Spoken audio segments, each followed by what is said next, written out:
पाहूया पुढील महत्त्वाची बातमी। जुहू चौपाटीवर कचऱ्याचं साम्राज्य अजूनही तसंच आहे। 35 दिवसांपासून परिस्थिती जैसे थेच आहे। आजही समुद्रकिनारी कचरा आणि चिखल पाहायला मिळतोय। तर मुंबई महापालिका प्रशासनाचा दावा आजही फोल ठरलाय। लोकशाही मराठीकडून सतत हा रिअलिटी चेक सुरूच आहे।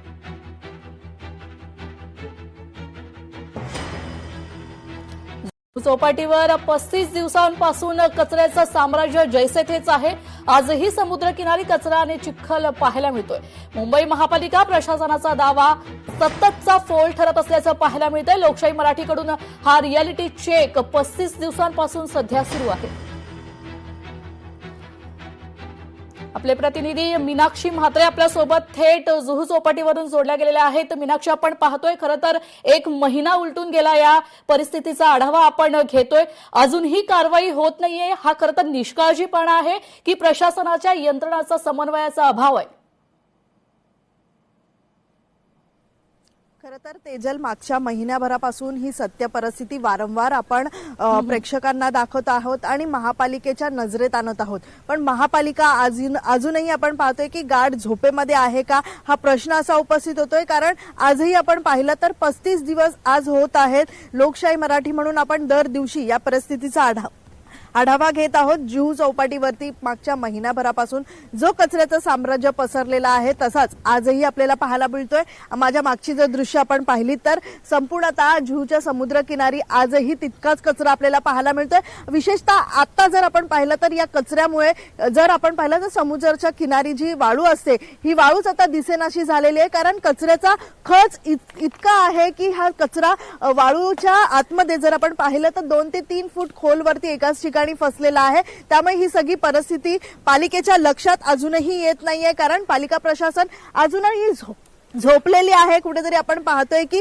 पालिका प्रशासनानं यावेळी ज्यांना कॉन्ट्रॅक्ट दिलेला आहे, राम इंजिनिअरिंग म्हणून कंपनी आहे, एक मोठं टेंडर जे आहे ते पालिकेच्या वतीनं कोट्यवधी रुपयांचं हे टेंडर काढलं गेलं। पण मात्र कागदावरतीच आपण पाहतोय की हा पैशांचा खर्च किंवा मग मुंबईकरांचा जो टॅक्स आहे तो असाच दाखवला जातो। पण मात्र प्रत्यक्षात आपण पाहतो ग्राउंडवरती काय नेमकं पालिकेचं काम आहे हे देखील आज प्रत्यक्षात पाहू शकतो। आपण पाहतोय की जी यंत्रणा आज पण कामाला लागली पाहिजे होती ती लागलेली नाहीये।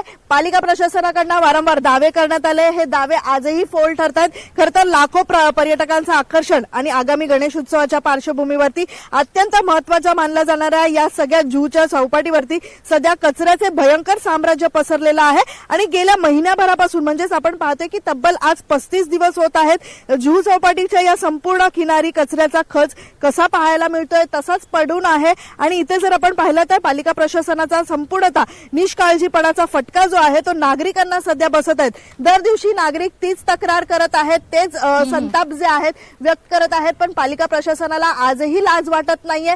कारण इथे जर आपण पाहिलं तर लोकशाही मराठी म्हणून आपण सातत्यानं या संपूर्ण परिस्थितीचा थेट ग्राउंड झिरो वरून रिअलिटी चेक करून ही सगळी परिस्थिती जी आहे ती महापालिकेला दाखवत आहोत। महापालिकेचे सर्व दावे पूर्णपणे फोल ठरल्याचं आजही उघड होत आहे। येत्या काही दिवसांवरती जर आपण पाहिलं तर गणपती बाप्पाचं आगमन होत आहे आणि असं असताना मुंबईतले अनेक मोठमोठे गणपती बाप्पाचे आणि त्यासोबतच घरगुती गणपती बाप्पाचं विसर्जन सोहळा जो आहे ती मिरवणूक जी आहे ती जुहूच्या समुद्रकिनारी येत असते। आणि असं असताना महापालिका प्रशासन अद्यापही गाढ झोपेत आहे आणि तशीच सगळी चित्र जी आहेत ती आजही आपल्याला पाहायला मिळते। समुद्राचं पाणी हे अक्षरशः खराब झालेलं आहे। त्यामुळे स्थानिक प्रशासनाकडून स्वच्छता अभियानाचे मोठमोठे दावे केले जात आहेत। ऋतू तावडे यांनी देखील केवेसच्या अधिकाऱ्यांना पत्र पाठवलेलं आहे, पण इथल्या अधिकाऱ्यांनी नुसती केराची टोपली जी आहे ती या पत्राला दाखवली। कोणतीही सुधारणा आजही आपल्याला पाहायला मिळत नाहीये। खरं तर पालिकेची इच्छाच नसल्याचं इथे स्पष्ट होत आहे। खरं तर आपण पाहतोय की 8 भाजपचे नगरसेवक आहेत, स्वतः आमदार अमित साटम आहेत, तरी सुद्धा एक दिवस आपण पाहिलं तर पाहणीसाठी आले, पण त्याचा कशाही पद्धतीत फॉलोअप जो आहे तो घेतला गेलेला नाही। आणि त्यामुळे ही परिस्थिती आजही आपल्याला पाहायला मिळते। त्यामुळे लोकशाही मराठीच्या या सगळ्याच रिअलिटी चेक नंतर पालिका प्रशासनाला आज तरी जाग येते का? पालिका प्रशासन या संपूर्ण जुहूच्या समुद्रकिनारी तातडीनं स्वच्छता करण्यासाठी ग्राउंडवर उतरते का? याकडे लोकशाही मराठीची तर करडी नजर असणारच आहे। पण लोकशाही मराठी म्हणून आपण दर दिवशी या सगळ्याच परिस्थितीचा, सत्य परिस्थितीचा आढावा घेत राहणार आहोत। कारण पालिका प्रशासन जे दावे करते कचरा साफ केला जातो, पण मात्र कचरा साफ करून तो ढीग तसाच साचवून ठेवला जातो. मात्र समुद्राला ज्यावेळी भरती असते, भरतीच्या वेळी पुन्हा हा कचरा समुद्राच्या पोटात जात असतो. मात्र एखाद वेळी आपण जर पाहिलं तर पालिका प्रशासनाने आणि तिथे काम करणाऱ्या अधिकाऱ्यांनी या सगळ्याचा कशाही पद्धतीचा अभ्यास केला निश्चितच. नसावा हे देखील आता स्पष्ट होते. कारण कुठची यंत्रणा काम केली पाहिजे, कोणत्या मशिनरी लागल्या पाहिजे याची देखील आपण पाहतोय की पालिका प्रशासनाकडे एक सिस्टम नाहीये. त्यामुळे आपण पाहतोय की सगळे दावे हे कागदावरच आहेत. प्रत्यक्षात ग्राउंडवरती शून्य काम हे पालिकेचं आजही आपल्याला पाहायला मिळतंय. त्यामुळे लोकशाही मराठी म्हणून आपण दर दिवशी सर्वसामान्यांचा आवाज जो आहे तो पोहोचवत राहणार आहोत आणि इथली परिस्थिती जी आहे ती दर दिवशी आपण दाखवत राहणार आहोत. तेजल, निश्चितच मीनाक्षी, आपण सातत्याने या गोष्टीचा पाठपुरावा करूच. मात्र तुर्तास धन्यवाद तुम्ही दिलेल्या या सविस्तर माहिती करता. लोकशाही मराठी ऐका, पहा, जागरूक रहा.